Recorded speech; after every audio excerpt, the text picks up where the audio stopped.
Hello, I'm John and welcome to this video. You have probably arrived here because you have some interest in the island of Socotra. My interest goes back to the 1960s and I will elaborate on that in a while. Most of the videos you find on YouTube have been made by visitors to Socotra in recent years, which gives you no idea what the island was like over 100 years ago or even 50 years ago. And therefore I thought it would be a good idea to put together a video showing Socotra as it was like before tourists were able to visit Socotra on a regular basis. Over 1,000 years ago, the Egyptians and Romans found Socotra to be an important source of frankincense, which was more valuable than gold at the time. Apart from an early invasion by the Portuguese, who were later fought off by the Arabs, not much else took place on Socotra for some centuries. The first map of Socotra was made in around 1683 by a French cartographer called Manasant Mallet. That's this map.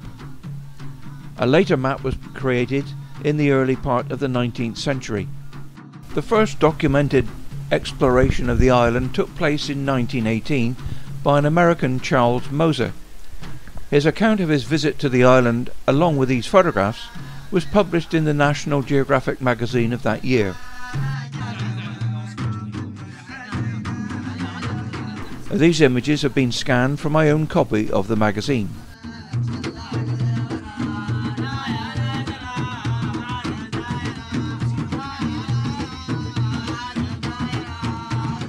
So looking at these pictures, you get an idea what life was like on Socotra just over 100 years ago.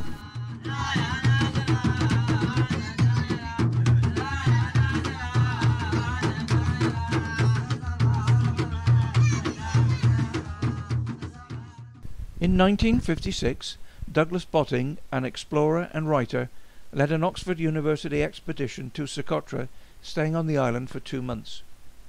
They made a film of the expedition, which was shown on BBC TV, which I can vaguely remember seeing in about 1957. Douglas Botting also wrote a book called The Island of the Dragon's Blood, which is probably why the island is well known as Dragon's Blood Island, after the trees of that name. Some years ago I met Douglas and he signed my copy of his book for me.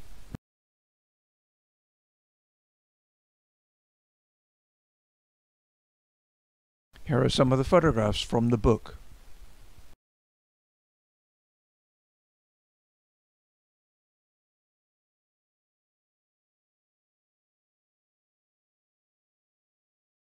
It is obvious from these photographs that life was extremely harsh and primitive on the island.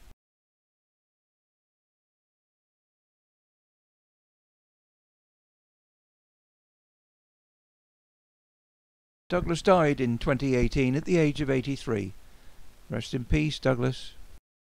In 1839, the British Aden Protectorate was formed, and with the outbreak of the Second World War, the strategic position of Socotra was fully realised with the creation of an anti-submarine base on the island. Wellington bombers such as this one were based on the island, flying daily sorties trying to locate enemy submarines in the area. The airfield was built very close to the spot where the current airfield is now at Murray.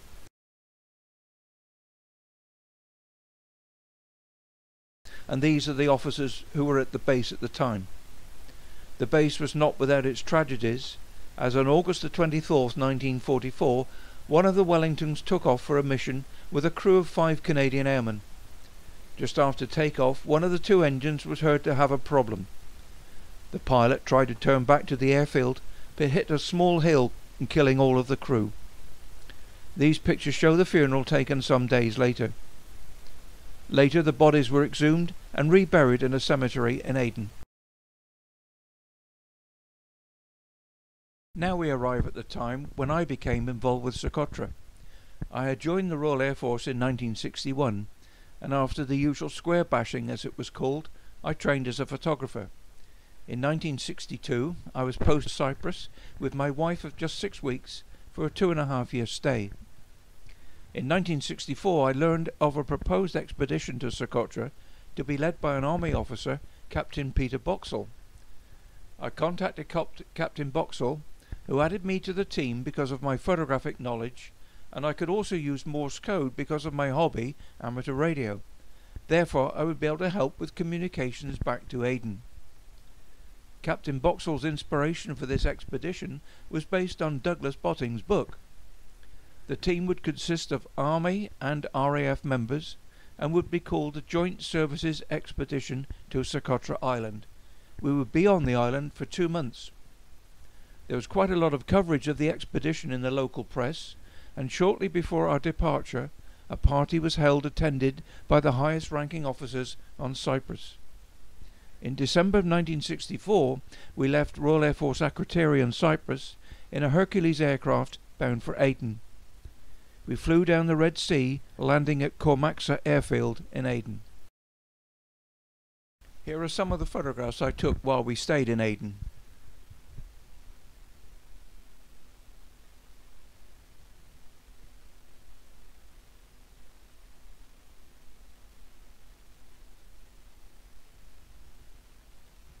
The first cordless drill.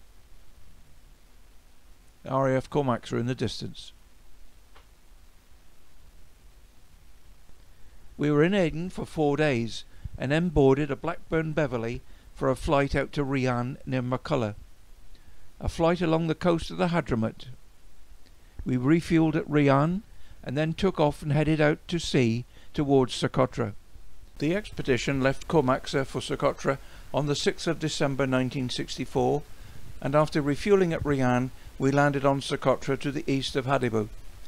The tons of stores were unloaded from the Beverley and camp quickly established. That evening radio communication was made with Aden, and our first night on Socotra was about to begin.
All of the expedition members received awards for their work, with the Army Survey members deservedly receiving the highest. Here I am being given my commendation from the group captain of RAF Witten a few weeks before my demob from the RAF. I hope you found this video interesting and that it has given you a fresh insight into the island before the tourists came. Please give it a thumbs up and thank you for watching.